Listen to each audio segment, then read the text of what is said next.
Time kind of slows down when you spend time with a turtle. Yeah, your blood pressure And drops. You kind of just focus in, just like a turtle, on that turtle, and you kind of forget about everything around you.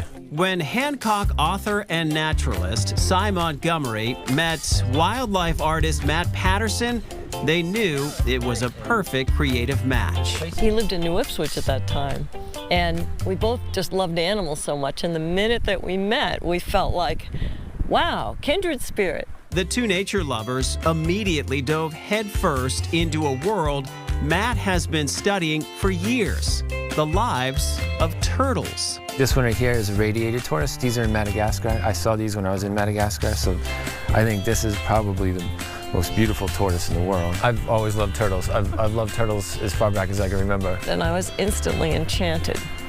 But I also felt like at this time in my life, I'm now 65, I began thinking about time. And turtles have plenty of time. They have a lot to teach us about successful aging and about how to enjoy a long life. For years, the two turtle lovers have immersed themselves in a world of research for the books they knew they wanted to write and illustrate together. From volunteering at turtle rescues, to visiting breeding centers for endangered turtles, rescuing sea turtles, and raising baby turtles. Love is what drives all of the stuff that we do. So ostensibly it was to do books, and we filled these 3 books with love. So that's what's guided us. I mean, so often when you give yourself to an animal, when you're doing a project like this, they lead you. And boy, in their slow way, turtles have certainly led us. Doing books on just turtles has been great. I love doing all the research and looking for reference and meeting turtles. All these turtles in this book I've met personally. The Book of Turtles is their first collaboration to hit the shelves. It talks about amazing turtle abilities. We have a section called Extreme Turtles, and you know, like the largest and the fastest and the smelliest, most colorful. And people think we know turtles because everyone's had a turtle, everyone's seen a turtle, everyone can identify a turtle.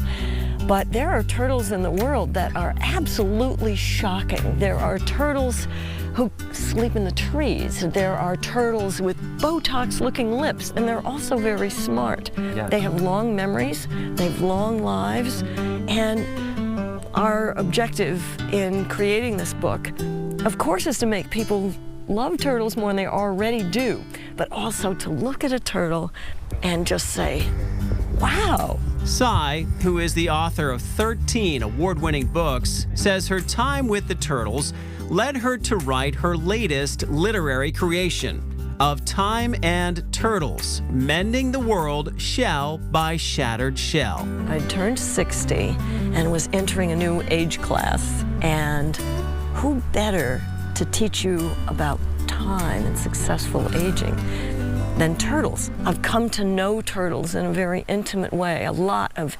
individual turtles, and they're just as individual as we are. And that has really transformed my understanding of how magical this life is. In researching the turtles for the illustrations in the books, Matt's knowledge of the reptiles wasn't the only thing that grew. It was amazing meeting all those people and what they're doing, and meeting those turtles, and our turtle knowledge expanded. And your turtle collection expanded. I didn't mean it to, but we got a lot of rescue turtles through that process, including Fire Chief. We have 14 now. Now, how many did we start with on this project? 3, 4, yeah. There's a boy. This is Fire Chief. Fire Chief is a 42-pound common snapping turtle, but he's anything but common, really. He used to live behind the fire station. That's why he's called Fire Chief, in a pond. And he would brumate, which is a turtle's version of hibernation, in a pond across the road. And every year he would travel to do that. And one year when he was traveling to do that, he was hit by a car. Saved by the Turtle Rescue League, he came to live with Matt, who moved to Hancock to be closer to Cy, and dug Fire Chief his own habitat in the backyard. His back legs and his tail were paralyzed. And over time, we got to work with him, and he had a wheelchair, and we did physical therapy with him, and his injuries healed, and he regained use in his back legs. So now he has his own pond.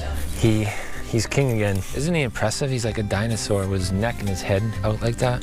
And I love to watch him breathe like this, to fill himself up with the scent of the world in a way that we don't experience, but that they do. This is Lucy. Lucy is, she's an elongated tortoise. Her species is from Southeast Asia. Lucy was, she's a rescue. She was dumped on the side of the road in Massachusetts in November. In the back of all of our books, we tell people, we hope they're going to want to help. And so we give them resources. We show them how do you protect a turtle nest. We give them connections so that if they find an injured turtle, what do you do? So we really hope that people are moved to not only help the turtles in their neighborhood, but also to help turtles around the world. With more books to come and more rescuing to do, Matt and Cy say this experience has been life-affirming, and they hope they can pass a little turtle love and knowledge on to others. This is the world turtle. In a lot of cultures and ancient stories talk about how the earth was carried on the back of a turtle. I mean, everyone knows turtles. Everyone's familiar with turtles. But we should be awed by turtles.